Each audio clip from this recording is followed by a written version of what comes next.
Everybody, and welcome back to the Prepare With Me series for UPPSC GDC Assistant Professor English.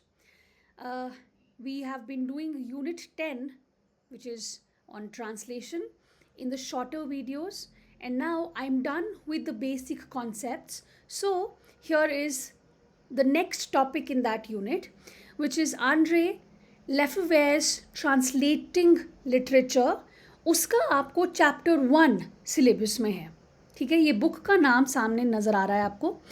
Translating literature, practice in theory in a comparative literature context, 1992 की book है. ठीक,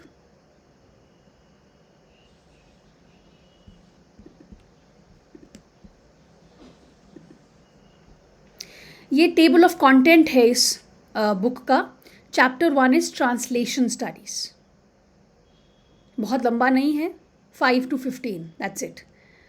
तो इसी पे आज हम बात करने वाले हैं. Why is my pen not visible? चलो, anyway, okay, let's start. Introduction, framing translation studies. तो ये कहते हैं ट्रांसलेशन जो है वो हमेशा से एग्जिस्ट करती है. ऑल्दो हम लोग बात करते हैं that it is a newer field. Yes, अगर हम एकेडमिकली देखें तो अभी अभी ट्रांसलेशन के डिपार्टमेंट्स खुल रहे हैं, but translation has existed as long as there have been multiple languages. Academic recognition is relatively recent. 1970s और 80s में इसको थोड़ा बहुत रिकग्निशन मिला, और इंडिया में तो और भी late. I would still say that most of the departments, most of the English departments don't have a separate translation studies ka department, right? Yes, there are a few universities which do, and in the process of building also. तो यहाँ पे 1970s और 80s में it marked the establishment of translation studies as a discipline, and the term was popularized by James S. Holmes. Please remember, James S. Holmes. Aim of the chapter is, number 1, to define translation studies as a field. Number 2, to place it within literary and cultural studies. And number 3, to show translation as rewriting, not mechanical transfer. कि हम लोग जब बात करते हैं translation की, तो translation एक मैकेनिकल चीज़ नहीं है कि आपने ओरिजिनल टेक्स्ट सामने रखा है, अपनी कोई क्रिएटिविटी नहीं हो रही है, सिर्फ आप कॉपी कर रहे हो, उसको ट्रांसलेट कर रहे हो. ऐसा नहीं है. Translation is actually a very tough and equally creative job. It's a rewriting altogether. So what is translation studies? Definition: the discipline concerned with theory, description and application of translation. ये एक ऐसा discipline है जो theory, description और how do we apply translation उससे concerned है. What is the scope? So history of translation, study of how translations were done in different times. सबसे पहले तो आपने एक ट्रेस करना है पूरा हिस्ट्री को कि पहले ट्रांसलेशन कैसे हुआ करता था. जैसे बाइबल को कितना टाइम पहले ट्रांसलेशन किया है, क्लासिक वर्क्स को किया है, मॉडर्न लिटरेचर को फिर कैसे किया है translate. Then the theory of translation. What are the principles? What are the strategies? What are the debates concerning it? Literal, मैंने आपको लास्ट शॉर्ट वीडियो में आपका काइंड्स ऑफ ट्रांसलेशंस करवाया था. लिटरल ट्रांसलेशन, फ्री ट्रांसलेशन, वो सब.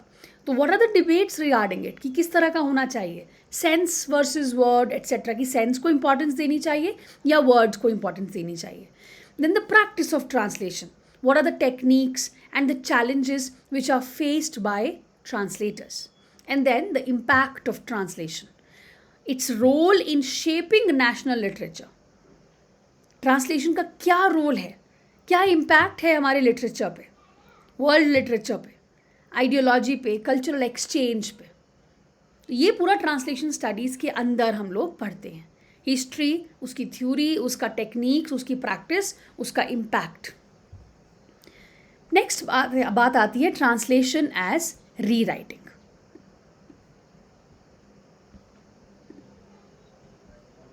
अब ये सेंट्रल कॉन्सेप्ट है लेफेवेरे का दैट ट्रांसलेशन जो है वो न्यूट्रल नहीं है, it is a form of री राइटिंग. अब री राइटिंग में क्या क्या आता है? री writing does not just have translation, but उसको आपको एंथोलॉजाइज करना है. Literary criticism, adaptations, literary histories, ये सारी चीज़ें आपकी री राइटिंग में आ जाती हैं. What are the constraints on rewriting? Poetics, ideology, patronage. Poetics, जो प्रिवेलिंग लिटरेरी कन्वेंशंस हैं, जो ऑलरेडी एग्जिस्ट करते हैं, जो जॉनर्स हैं, जो नॉर्म्स हैं टारगेट कल्चर के, ये कुछ कई बार राइटिंग पे कंस्ट्रेंट डाल देते हैं कि अच्छा ठीक है, ये सारी चीज़ें जैसे रूल्स हैं, ऑलरेडी फिक्स्ड कुछ चीज़ें हैं, उसी के दायरे में रह के आपको कुछ काम करना पड़ता है. Ideology, religion, politics, cultural value that shape acceptability, है ना, कि अच्छा ठीक है, ये एक रिलीजियस पॉइंट है इस पर्टिकुलर एरिया में, अगर मैंने इससे बाहर निकल के काम किया तो फिर एक्सेप्टेबिलिटी में प्रॉब्लम आ जाएगी. Patronage, the institutions, the publishers, the state, या फिर जो पावरफुल स्पॉन्सर्स होते हैं जो डिसाइड करते हैं कि क्या पब्लिश होगा, क्या सर्कुलेट होगा और क्या नहीं होगा. अगर आप अगेन उनके दायरे में हो that it is good, but if you are not following what their belief system is, then you're out. So these are a few constraints on writing that the writer has to keep in mind. Consequence, every translation is a product of its time. हर एक translation, क्योंकि translator को उस time period को देखते हुए चलना पड़ेगा कि उस टाइम पीरियड की आइडियोलॉजी क्या थी, पैट्रनेज क्या था, पोएटिक्स क्या था. ठीक है. Not a transparent mirror of the original, क्योंकि बहुत सारी चीज़ें ध्यान में रखनी पड़ती हैं. अब होमर को आप एक मॉडर्न सेटिंग में ट्रांसलेट कर रहे हो तो it will be very different from let's say किसी अगर मिडीवल एज में किसी ने ट्रांसलेट किया होता तो. The cultural importance of translation, because as we discussed कि ऑडियंस बहुत इंपॉर्टेंट है. आप कौन सी ऑडियंस के लिए कोई चीज़ अडेप्ट कर रहे हो या ट्रांसलेट कर रहे हो. कल्चरल इंपॉर्टेंस क्या है ट्रांसलेशन की? Translation is the vehicle of intercultural exchange. It marks world literature possible. Readers experience Homer, Dante, Cervantes, Tagore through translation. तो बहुत ज़्यादा इम्पॉर्टेंट है एक्चुअली ट्रांसलेशन, बिकॉज कल्चरली बहुत इम्पॉर्टेंस है उसकी. If you want to understand the culture of let's say Greeks और the culture of the Romans, Germans, आप लोग कैसे करोगे? आप उस जगह का लिटरेचर पढ़ोगे, और अगर आपको लैंग्वेज नहीं आती तो आप ट्रांसलेशन पढ़ोगे. So translation becomes the vehicle of intercultural exchange. It makes world literature possible. Readers जो हैं, हम लोग एक्सपीरियंस करते हैं इन सारे राइटर्स को ट्रांसलेशन के through. Translations influence literary development, of course it does. Because translation क्या करता है, एक नया जॉनर, एक नया स्टाइल, एक नया आइडिया इंट्रोड्यूस कर देता है. जैसे कि ट्रांसलेशंस ऑफ ग्रीक और Latin texts shaped Renaissance Europe, right. Renaissance में they go back to these older texts. Same अगर हम लोग ऑगस्टिन एज की बात करें, न्यू क्लासिसिज्म, उसमें भी there was a huge influence of the classical texts, all because of translation. Translations of Indian or Chinese texts reshaped romantic thought. The exotic landscape, ye wo, so whatever ideology came out was all because of the readings of these translated texts of particular areas.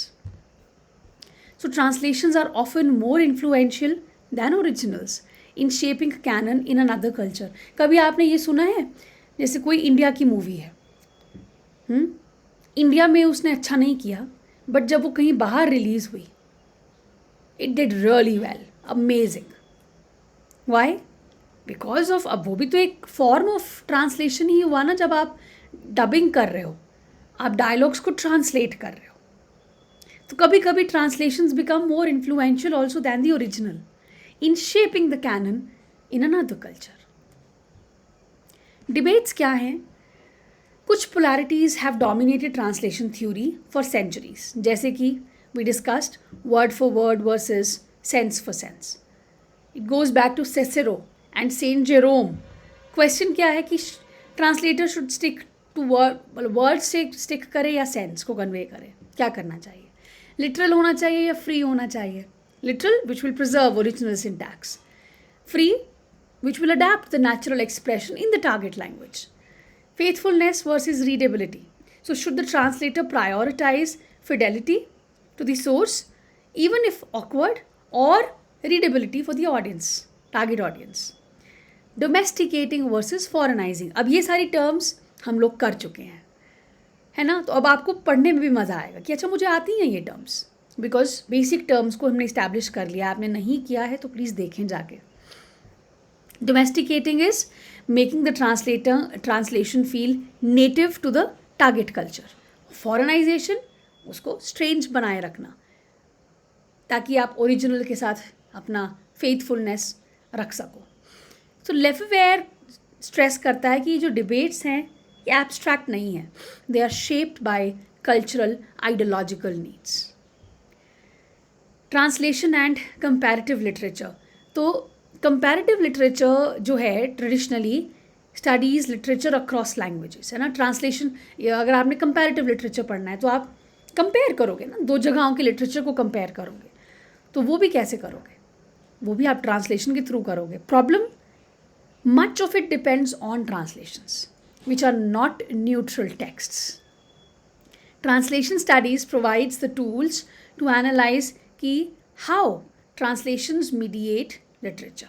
कैसे जो translations हैं वो literature के बीच में एक mediator बन जाती है, medium बन जाती है. Therefore, translation studies is central, not peripheral to comparative literature. It is very much central. Comparative literature चाहिए तो translation studies पढ़ना पड़ेगा. उसके इर्द गिर्द नहीं है, वो उसके बीच में है. Without translation there would be no world literature canon. हम लोग वर्ल्ड लिटरेचर पढ़ पाते हैं because of translation. Translation as ideology and power. So translation is always a political act, ऐसा कहते हैं. जैसे कि बाइबल ट्रांसलेशन ने शेप किया इंटायर नेशंस लैंग्वेज को और उनके रिलीजियस थॉट को. किसी ने ट्रांसलेट करके जो लिखा उससे फॉर्म हुआ लोगों का रिलीजियस बिलीफ, जो रिलीजियस थॉट था.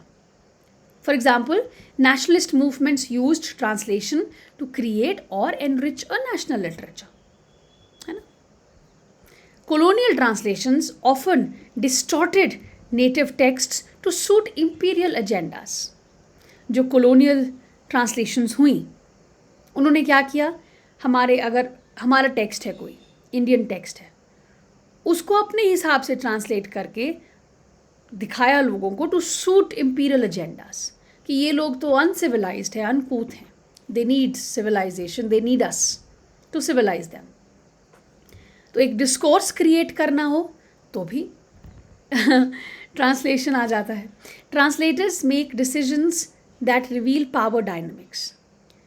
क्या ओमिट करना है, जैसे हिस्ट्री की हम बात करते हैं ना, history is not actually factual.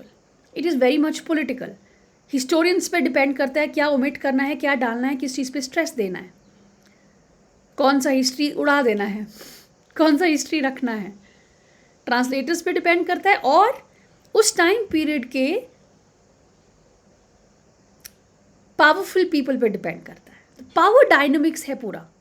Translators decision करते हैं what to omit, what to adapt, what to emphasize. Hence, translators act as agents of ideology, whether consciously or not.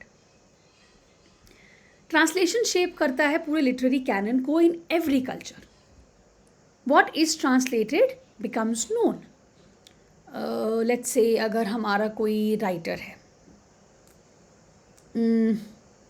कोई भी हिंदी राइटर है या कोई रीजनल बंगाली राइटर है, पंजाबी राइटर है, अगर उनके वर्क्स को ट्रांसलेट किया तो they will become known, they will be studied and they will be valued. Translation shape करता है ना कैनन को, हर एक कल्चर के कैनन को. What is not translated remains invisible. So this selective process often reflects ideology. Religious हो चाहे nationalist हो, या लिटरेरी हो. रिलीजियस, कुछ सर्टन स्क्रिप्चर्स को हम एम्फेसाइज करेंगे तो हम उसको ट्रांसलेट करेंगे. Foreign works translated to enrich the national tongue. Only works that fit prevailing poetics are chosen. अच्छा, ये तो हमारे बिल्कुल बाहर है, लोगों को भड़का देगा, इसको तो हम नहीं करेंगे. तो ट्रांसलेटर का रोल जो है वो पैसिव नहीं है, वेरी एक्टिव रोल प्ले करता है ट्रांसलेटर. इज अ री writer, a cultural mediator and often a creator in their own right. Their work is constrained by context but also influential in shaping the culture. ठीक है. Chapter 1 में translation studies क्या है? Systematic study of translation history, theory, practice, cultural impact. Translation is not merely translating only, it's rewriting, subject to poetics, ideology and patronage. Translators are agents of cultural transmission and manipulators. और comparative literature और translation studies inseparable है. Comparative studies literature में translation studies is very much central. Foundation is laid for the next chapter. जो next chapter language पे है, तो ये वाला चैप्टर फाउंडेशन ले कर देता है.